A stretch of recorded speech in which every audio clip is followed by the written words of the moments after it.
চন্দনাস কর্নারে সবাইকে ওয়েলকাম। প্রকৃতির ভাণ্ডারে যে কত মহৌষধি লুকিয়ে রয়েছে তার কোনো ইয়ত্তা নেই। আর এই মহৌষধিগুলো শরীরে প্রবেশ করা মাত্রই ছোট বড় কোনো রোগব্যাধি শরীরে প্রবেশ করতে সাহস পায় না।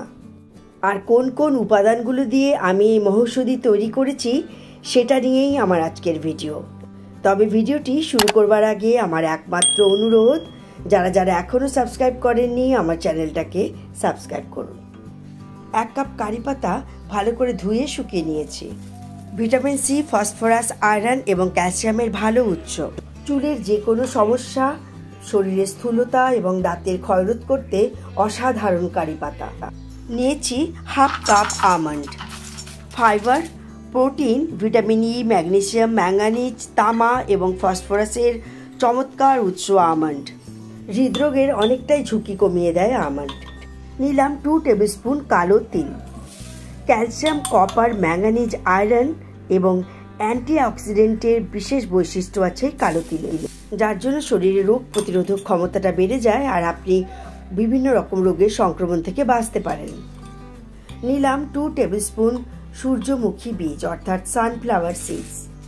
ভিটামিন ই এবং মিনারেলসের পাওয়ার হাউসও বলা হয় সূর্যমুখী বীজকে। তাছাড়া সেলেনিয়াম বলে একটি উপাদান রয়েছে যা শরীরের রোগ প্রতিরোধের ক্ষমতাকে অনেকটাই বাড়িয়ে দেয়। নিলাম 2 টেবিলস্পুন তিসি অর্থাৎ ফ্ল্যাক্স সিডস। ফ্ল্যাক্স সিডসে আছে protein, carbohydrate, fibre, multivitamin, iron, calcium, magnesium, manganese এবং omega 3 fatty acids. Omega 3 fatty acids প্রচুর পরিমাণে থাকার জন্য ডিপ্রেশন, অ্যাংজাইটি, মানসিক যে কোনো রোগ, তাছাড়া শরীরকে যে কোনো সংক্রমণ থেকে রক্ষা করে এই flax seeds. Last but not least দেব 2 টেবিলস্পুন মেথি দানা। মেথিতে রয়েছে protein, fat, vitamins, magnesium, manganese, potassium, copper, fibre, zinc এবং যথেষ্ট পরিমাণে জল। ডায়াবেটিক রোগীদের জন্য মেথি দানা সর্বোপরি। পেটের সমস্ত রোগ নিরাময় তো করেই, তাছাড়াও ত্বক এবং চুলের স্বাস্থ্যকেও ভালো রাখে এই মেথি দানা। ভাজাটা যাতে ভালো হয় তাই আমি মোটা একটা কড়াই বসিয়েছি আর ফ্লেমটা থাকবে লো ফ্লেমে। এটা নাড়তে চাড়তেই একদম মুচমুচে হয়ে যাবে। 10 মিনিট লো ফ্লেমে এটা নাড়াচাড়া করলেই তৈরি হয়ে যাবে। হাতে তুলে কারি পাতাগুলো একটু দেখতে হবে মচমচে হয়েছে কিনা। একদম গুঁড়ো হয়ে গেলে বুঝতে হবে ভাজাটা একদম রেডি হয়ে গেছে। একেবারে রেডি হয়ে গেছে। একটু ঠান্ডা হতে দিতে হবে, তারপরে আমরা গুঁড়ো করব। হালকা ঠান্ডা হয়ে গেছে তাই মিক্সির জারে তুলে নিলাম এগুলো।